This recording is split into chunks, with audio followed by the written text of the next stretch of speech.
다시 한번 우리 옆에 분과 한번 인사하겠습니다. 나의 사랑 나의 교회. 나의 사랑 나의 교회 5번째 시간입니다. 어떤 사람이 바다 한가운데서 난파를 당해서 황량한 무인도에 혼자 살게 되었습니다. 몇 년의 세월이 지나고 어느 날 멀리 지나가는 배를 보게 되었어요.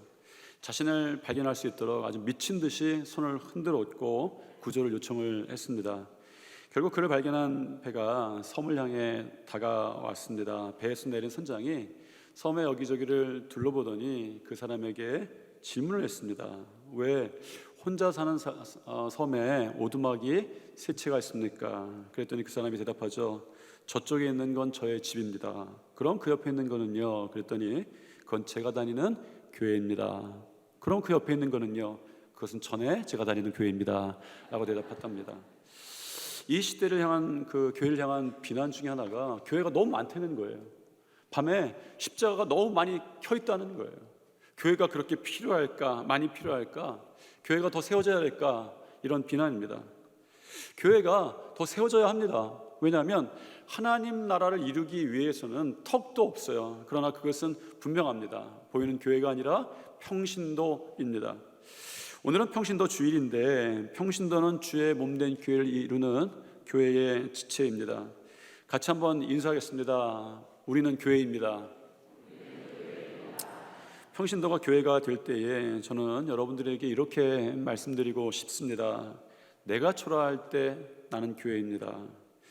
우리에게 중요한 것은 교회의 존재 이유인데 오늘 우리는 교회의 존재 이유를 초라해진다라는 것의 의미와 함께 그것이 일으키는 기적에 대해서 한번 보려고 합니다. 호주나 미 서부에서는 소를 정말 어마어마하게 대규모로 키우는 정말 어마어마한 넓이의 목장들이 있습니다. 그것을 랜치라고 합니다. 보통 목장을 관리하려면 울타리를 설치해야 되죠. 소나 양과 말이 목장 밖으로 나가지 못하도록 가둬놓고 그 안에서 가축을 사육하는 그런 목장입니다. 그런데 이 랜치는 너무 넓어서 울타리를 칠 수가 없는 거예요. 그래서 하는 방법이 있습니다. 그 땅에 곳곳에 우물을 파놓고 물을 공급하는 것입니다. 그러면 소나 말과 가축 같은 것들이 다른 곳에 갔다가도 그 물로 돌아오는 것이죠. 이것이 랜치라는 광활한 그 목장을 유지하는 이 방법입니다. 저는 이 시대의 교회도 마찬가지라고 생각합니다. 울타리를 쳐서 관리하는 것이 아니라 생수가 나오는 우물이 있는 곳이 이 교회인 거예요. 억지로 울타리를 쳐서 그 안에 가두는 것이 아니라 생수를 바라보면서 사람들이 찾아오는 것이죠. 사람이 하는 일들은 울타리가 될 수 있습니다. 우리가 하는 일들이 그렇죠. 프로그램을 만들고 여러 가지 일들을 만듭니다. 그것은 울타리가 될 수 있습니다. 그러나 생수가 나오는 우물은 하나님이 하시는 일들인 거예요. 교회는 그런 것들을 경험하는 일이죠. 하나님이 하시는 일이 무엇인가? 우리가 보기에 하나님이 하시는 일들은 기적입니다. 우리의 생각과 우리의 수준을 뛰어넘기 때문이죠. 교회는 세상이 돌아가는 법칙을 배척할 필요는 없지만 교회가 세상의 법칙 안에 세워졌다는 사실은 여러분 분명히 알아야 합니다. 교회는 어떤 세상의 이성적이고 객관적이고 이해할 만한 누구나 인정하고 받아들일 만한 그런 법칙과는 다른 어떠한 신비한 일이 일어나는 거예요. 그 위에서 교회가 세워졌습니다. 성령이 하시는 일이기 때문이죠. 누군가 이렇게 말합니다. 성경에서 만일 기적을 제외한다면 성경은 앞뒤에 표지 2장만 남을 것이다. 우리는 복음서를 읽으면서 예수님을 만나요. 그런데 복음서의 3분의 1이 무슨 내용입니까? 기적 이야기예요. 여러분, 기적을 믿지 않는데 어떻게 예수님을 믿을 수 있겠습니까? 기적을 믿지 않는데 우리가 어떻게 예수님을 알 수 있겠습니까? 여러분 삶 속에서 우리의 믿음 가운데 기적이 일어난다 이렇게 믿지 않는데 우리가 어떻게 예수님과 가까워질 수 있겠습니까?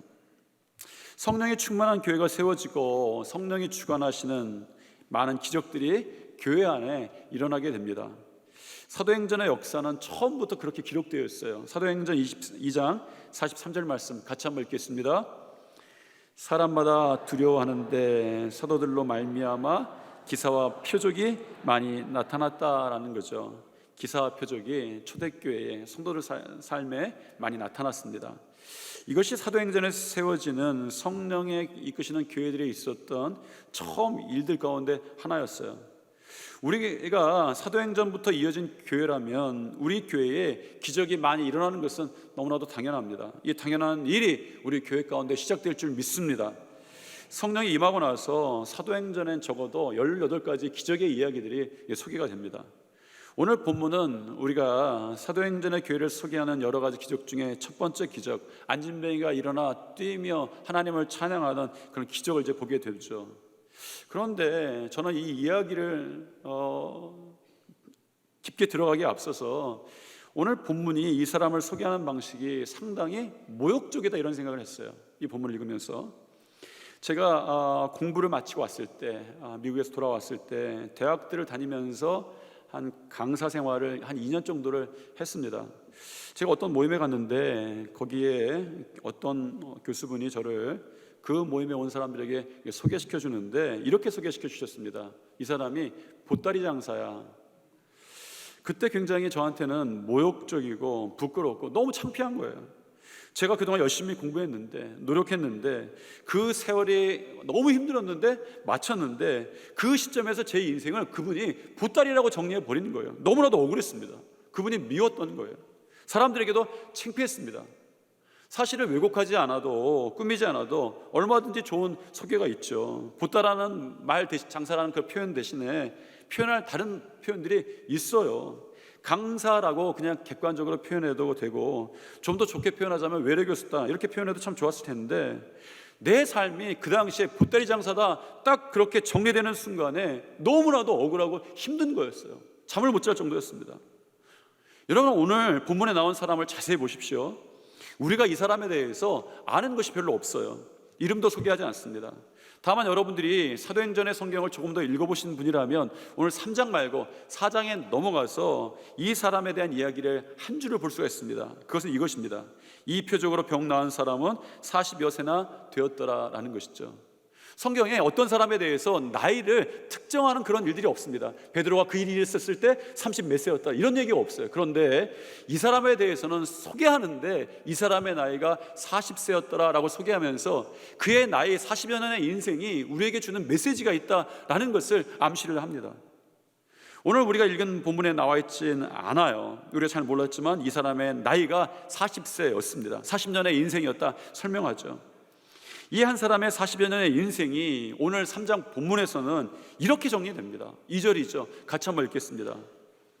나면서 못 걷게 된 이를 사람들이 메고오니 이는 성전에 들어가는 사람들에게 구걸하기 위하여 날마다 미문이라 하는 성전문에 두는 자라.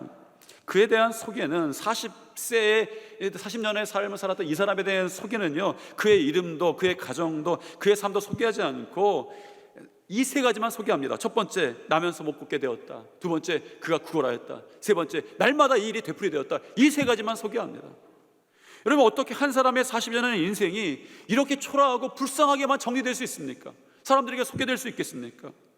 그 사람을 가장 잘 표현했다고 생각하는 구절이 어떻게 이 구절일 수 있겠습니까? 여러분 우리에게도 마찬가지죠. 우리 인생에 종종 경험되는 일입니다. 여러분의 인생을 보십시오. 여태껏 여러분들이 해온 노력이 어떠했는가 그런 노력에도 불구하고 여러분의 소개가 지금 이 순간에 그럴 수 있다는 거예요. 여러분이 30년, 40년, 50년, 60년, 70년, 80년의 인생을 살았더라도 그 어느 순간에 여러분을 설명한다고 했을 때 여러분들의 인생이 다른 것들을 설명하지 않고 여러분은 초라합니다. 여러분은 이것밖에 안 됩니다. 여러분은 주저앉았습니다. 여러분은 안진뱅이입니다. 이럴 때가 있다는 거예요. 그 순간에 오늘 여러분 가운데에 어떤 종류의 것이든 여러분을 소개할 수 있는 것이 그동안의 여러분들의 많은 노력에도 불구하고 여러분들이 가장 드러내기 싫은 일, 여러분들이 가장 보여주기 싫은 일, 고백하기 싫은 일, 남들이 그렇게 알아주지 않았으면 하는 그런 안 좋은 일들이 지금 여러분을 설명하는 일이 되었을 때 여러분은 어떻겠습니까?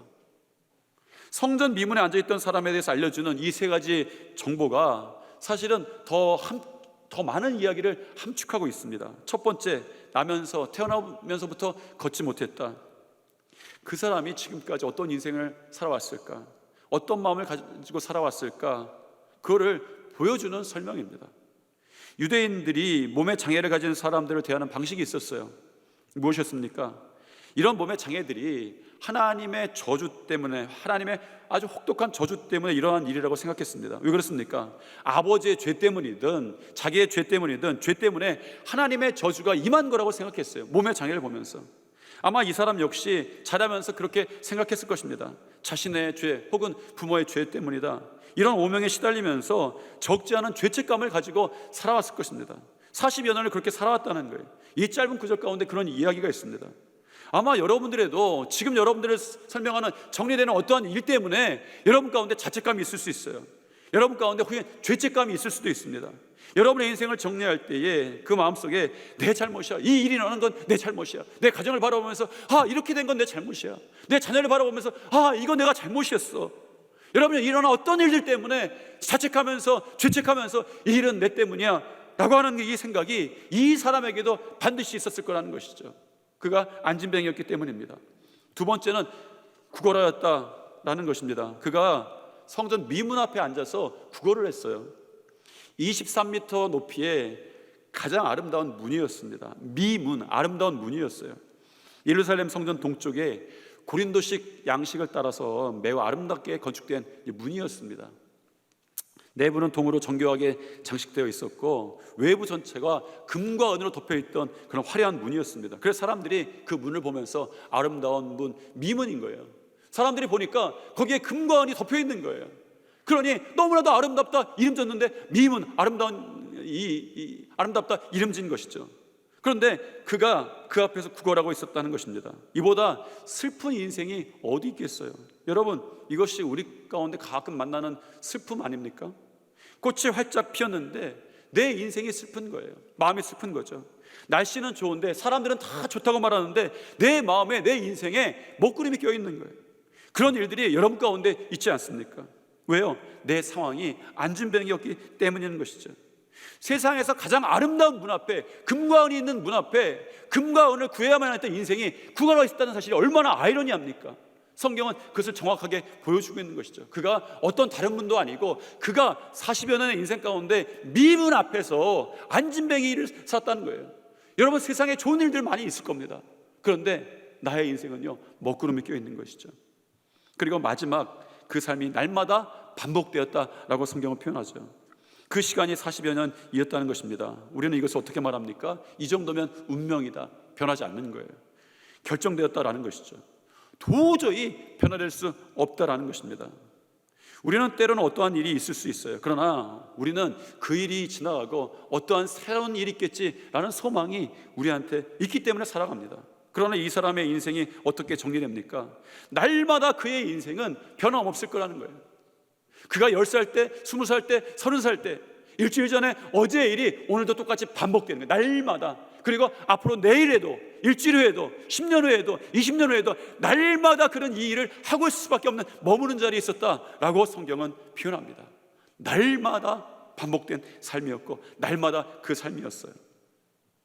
여러분들에게 이런 비참하고 슬픈 인생이 어디 있겠습니까? 날마다 그의 인생은 변함없을 거라는 것이죠. 여러분들에게도 어떤 일이 있는데 그 일이 해결되면 참 좋겠는데 그 일을 도저히 해결하지 못할 그 앞에 벽들이, 나는 도저히 해결하지 못할 그 벽들이 여러분에게 있을 때에 여러분 어떻게 하시겠습니까? 자포자기의 인생이 되겠죠. 이 사람의 인생이 그렇다라고 성경은 여러분들에게 이 사람을 소개시켜주고 있는 그런 짧은 표현입니다. 이 세 가지 그에 대한 이야기가 내리는 결론이 있어요.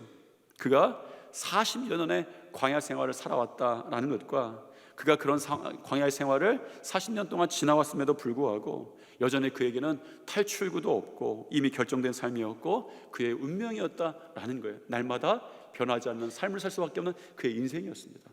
그런데 놀랍게도, 너무나도 놀랍게도 그의 인생에 변화가 찾아왔습니다. 변할 수 없는 인생에 변화가 찾아온 거예요. 이 장면이 그렇습니다. 우리는 그것을 기적이라고 말합니다. 저는 이 말씀을 준비하면서 우리 성도들, 여러분의 삶에 기적이 되기를 소망했습니다. 기도했습니다. 여러분, 나에게 시간이 지나면 변화될 수 있는 것이 아니라 시간이 지나도 머물 수밖에 없는 그 상황에 변화가 시작되는 거예요. 기적이만이 이룰 수 있는 변화가 그에게 찾아왔습니다. 이 변화가 여러분의 인생 가운데 기적이 찾아오게 되기를 축복합니다. 이 지점에서 우리가 주목해야 할 것은 그 기적이 초라한 갈릴리 사람들 만나고부터 시작되었다라는 것이죠. 베드로와 요한이었습니다.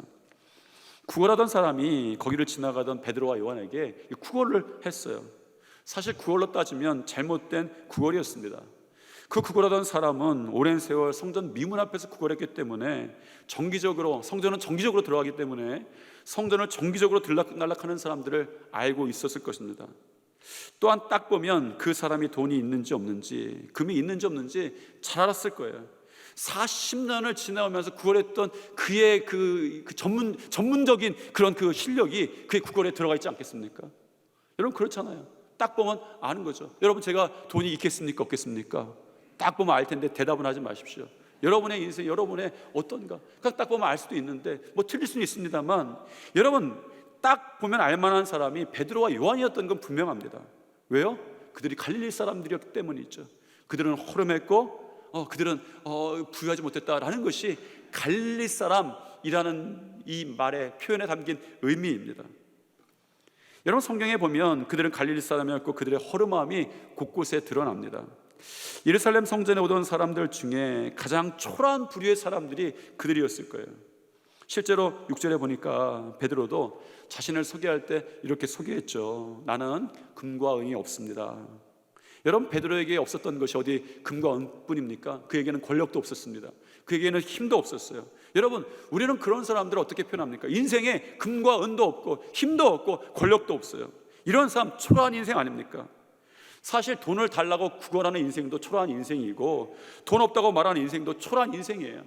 여러분 오늘 이 이야기가 시작되는 부분이 이렇습니다. 어떤 초라한 인생이 대단한 인생을 만나서 어떤 변화를 경험하는 것이 아니라 초라한 인생이 초라한 인생을 만난 장면으로 시작합니다. 아무런 변화가 일어나지 못할 조건이 돼버리는 거예요. 어떤 사람에게 자신을 소개할 때 나는 금과 은이 없다라고 소개하는 것이 얼마나 웃긴 소개입니까? 여러분 이상하죠. 누가 구걸하는데 나는 금과 은이 없습니다 라고 이야기하는 사람이 어디 있어요? 여러분 지금 참 감사하게도 우리 주변에 그런 구걸하시는 분들이 잘 보이지 않습니다. 참 감사한 일이죠. 감사한 일로 되기를 정말 소망합니다. 그분들을 나라에서 잘 보살피고 있다 이런 생각도 좀 합니다. 그런데 시간을 조금 거슬러 올라가면 우리도 그런 분들 참 많이 만났어요. 길을 가면서 구걸하시는 분들을 만났습니다. 여러분도 그런 경험했잖아요. 그런데 구걸하는데 여러분 구걸하시는 분들 나 금과 은이 없는데 이런 사람이 어디 있습니까? 적어도 여기 베드로가 이야기하려면 나는 이 드라크마가 없는데 난 렙돈이 없는데 이 정도로 말해야 되는데 이 사람이 지금 금과 은이 없습니다 라고 이 사람에게 이야기를 하고 있는 거예요. 왜 그가 그렇게 소개하고 있는가? 그가 이 안진뱅이 하는 사람에게, 앉아있던 사람에게 꼭 전하고 싶은 메시지가 있었던 것이죠. 여러분이 베드로가 나는 금과 은이 없습니다 라고 말할 때 여러분이 착각하는 게 하나 있어요. 여러분 착각하지 마십시오. 지금 베드로가 누구입니까? 그때 이 안진뱅이를 만났을 때, 성전에 들어갈 때 이 베드로는 예루살렘에서 가장 있어 보이는 사람이 된 거예요. 사람들에게 가장 주목받는 사람이 된 거예요. 왜 그렇습니까? 베드로에게 성령이 임재하고 나서 사람들에게 설교를 했는데 3,000명이 회개한 거예요. 3,000명이 세례받은 거예요. 나 3,000명 회개하게 만든 사람이야. 나 3,000명 세례받게 만든 사람이야. 이런 소개할 때가 지금입니다. 이제는 그 소개가 제일 자랑스러울 때예요. 자신감이 얼마나 올랐냐면 다락방에 숨어있던 이 사람이 대낮에 사람들이 가장 많이 모이던 성전을 향해서 그 대낮에 올라갔다는 사실입니다. 기세가 올랐던 거예요. 내게 금과 은이 없습니다 라는 그의 고백이 일상적이지 않은 자기의 삶을 그대로 보여주는 것만은 아니다 라고 하는 이유가 여기 있습니다.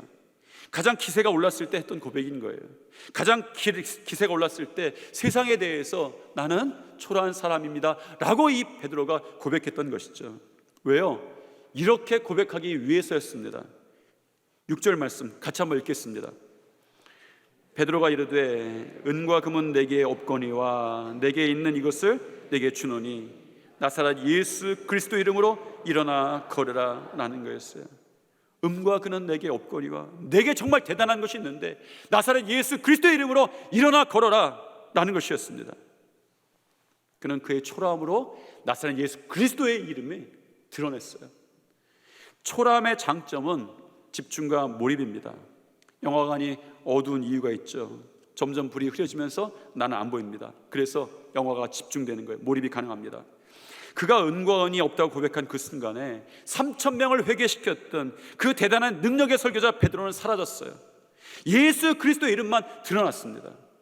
베드로가 스스로 초라해졌지만 그 초라한 이 베드로를 주님이 쓰셨습니다. 아니, 오히려 그가 주님 앞에, 그 이름 앞에 자신의 능력은 초라해졌기 때문에 주님이 쓰셨다라는 말이죠. 성령이 일하시기 시작했습니다. 성령이 채우시기 시작한 것이죠. 나의 초라함, 내가 초라해졌다 라는 말이 무슨 말일까? 내가 예수님 믿고 내 인생이 초라해져야 돼? 내 인생이 비참해져야 되는가? 내 인생이 나빠져야 되는가? 저는 초라함이라는 말을 이렇게 정의하고 싶습니다. 우리의 초라함이란 하나님께 하나님이 일하실 자리를 양보하는 것이다. 우리의 초라함이란 하나님께 하나님의 일하실 자리를 양보하는 것이다. 그렇게 된다면 내 안에 내가 약해지고 내 안에 주님만 강해지는 것이 옳습니다.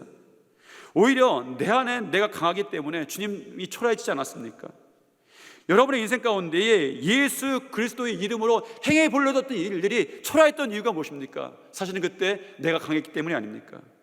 내 인생에 예수 그리스도의 이름으로 나타난 일이 너무 초라했지 않았습니까? 예수 그리스도의 이름으로 뭘 해보려고 했는데 그 이름으로 나타난 일들이 우리 인생 가운데 초라했던 거예요. 어떤 일을 여러분들이 경험하셨습니까? 믿어도 별거 없네 말하시는 분들이 있습니다. 자기가 너무 강한 거예요. 여러분들에게 이렇게 촉구합니다. 여러분의 인생에 여러분이 초라해지십시오. 그래서 그 인생에 예수 그리스도의 능력이 강하게 나타나게 되기를 축복합니다. 사도 바울은요, 날마다 기적을 체험하고 싶었어요. 인생을 살아보니까, 예수를 믿으니까 나는 기적이 날마다 하나님의 일들을 경험하고 싶은 거예요. 기적의 일들을 경험하고 싶은 거예요. 그래서 고린도 교회에 보내는 편지에 이렇게 씁니다. 나는 날마다 죽노라 라는 거예요.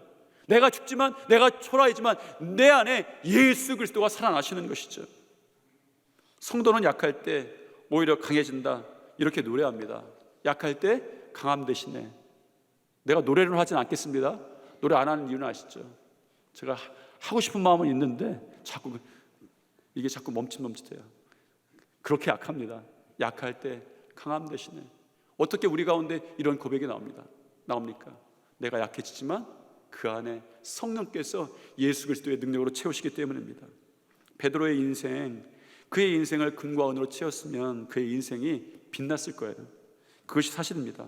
금과 은이 있는 인생이 빛난 인생이에요. 그래서 미문을 보면서 세상에서 가장 아름다운 문이라고 사람들 미문이라고 한 거 아닙니까? 그래서 그 미문 앞에서, 문 앞에서는 금과 은을 주는 것이 미덕이었을 테죠.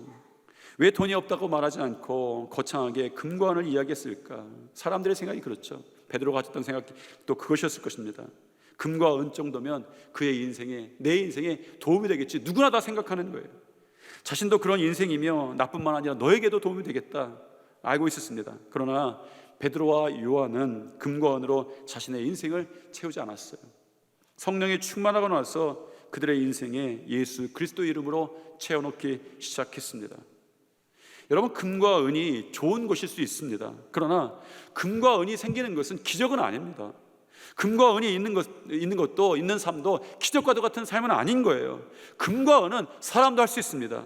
기적은 하나님이 하시는 일인 거예요. 그래서 이 안진뱅이에게 기적은 하나님이 하시는 일, 낫는 것이었습니다. 이 일이 우리 가운데도 시작되기를 바랍니다. 금과 은이 있는 인생이 아니라 하나님이 하시는 일들이 있는 기적과도 같은 인생이 우리의 인생이 되기를 소망하는 거예요. 우리가 교회에 모인 것은 금과 은 때문에 모인 것이 아닙니다.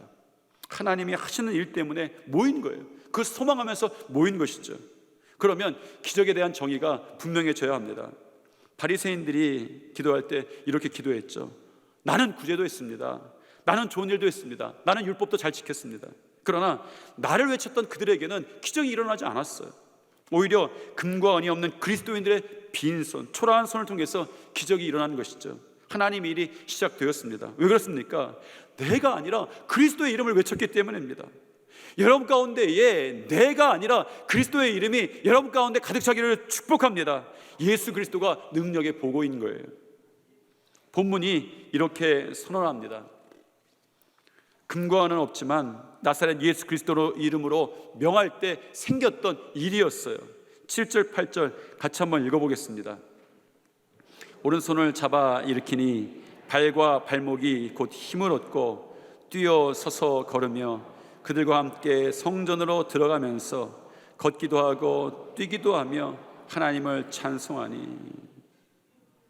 오른손을 잡아 일으키니 발과 발목이 힘을 얻었다. 그리고 뛰어서서 걸으면서 그들이 함께 성전에 들어갔는데 걷기도 하기도 하고 뛰면서 하나님을 찬송했다라는 것이죠. 저는 여기서 이 사람의 문제를 여러분들이 정확하게 다시 한번 직시하게 되기를 바랍니다. 이 사람의 문제는 금과 은이 없었다는 것이 아닙니다.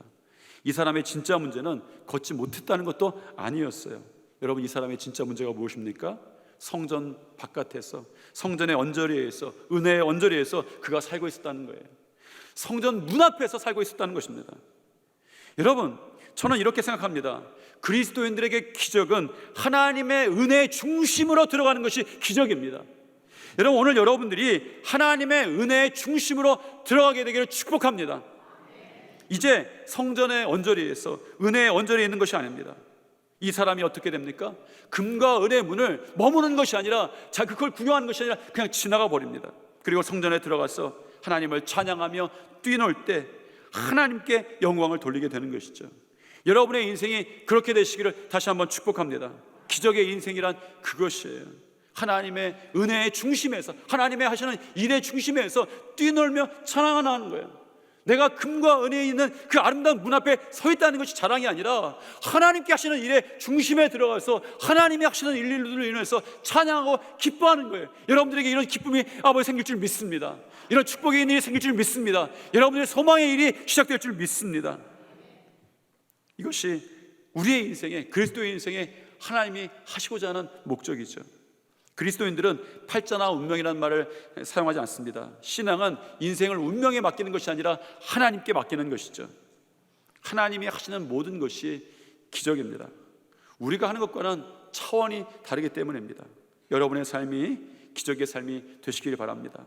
그리스도의 몸된 평신도가 하나님이 하시는 일에 도화지가 되기를 소망합니다. 우리 교회 안에 이런 근원적인 변화가 날마다 체험되기를 주님의 이름으로 축복합니다. 여러분이 왜 교회입니까? 여러분이 왜 하나님의 몸된 교회입니까? 여러분 안에 하나님이 하시는 일들이 나타나기 때문이죠. 그리고 그것을 그 당시에 모든 백성이 목격했다는 것입니다. 9절 10절 읽겠습니다. 모든 백성이 그 걷는 것과 하나님을 찬송함을 보고 그가 본래 성전 미문에 앉아 구걸하는 사람인 줄 알고 그에게 일어난 일로 인하여 심히 놀랍게 여기며 놀라니라. 그에게 일어난 일로 인하여 사람들이 심히 놀랍게 여기며 놀라니라. 여러분들의 인생에 심히 놀랍게 여기며 놀란 일들이 있을 줄 믿습니다. 하나님께서 우리 교회를, 또 주님의 몸된 교회인 지체인 여러분을 이런 기적 가운데 세워가신다. 이런 믿음 놓지 않기를 바랍니다. 우리 옆에 분과 한번 인사하겠습니다. 나는 교회입니다. 좀 더 길게 한번 다시 한번 인사하겠습니다. 내가 초라해질 때 나는 교회입니다. 여러분의 삶에 온전한 그리스도 예수 그리스도의 능력이 임재할 줄 믿습니다. 채워질 줄 믿습니다. 그것이 성령께서 교회로 세워가시는 역사입니다. 기도하겠습니다. 사랑과 은혜가 충만하신 하나님, 우리의 인생 가운데에 초라해지는 그 순간에 예수 그리스도를 바라보게 도와주시옵소서. 우리 인생 가운데 기세가 올랐을 때도 주님 앞에 겸손하게 도와주시고, 내 안에 나는 죽고 나는 초라해지더라도 예수 그리스도의 이름만이 드러나게 도와주시옵소서. 그럴 때 내 인생 가운데에 하나님이 하시는 일들이 시작되게 도와주시옵소서. 우리의 삶 가운데 여러 가지 변하지 않는 것들이 있습니다. 그러나 우리의 삶 하루하루가 하나님이 일하시는 기적의 도화지가 되게 도와주셔서 이 땅에 그 도화지를 가지고 정말 하나님의 정말 대작을 증거하는 우리 성도들의 삶이 되게 도와주시옵소서. 예수님 이름으로 기도드립니다. 아멘.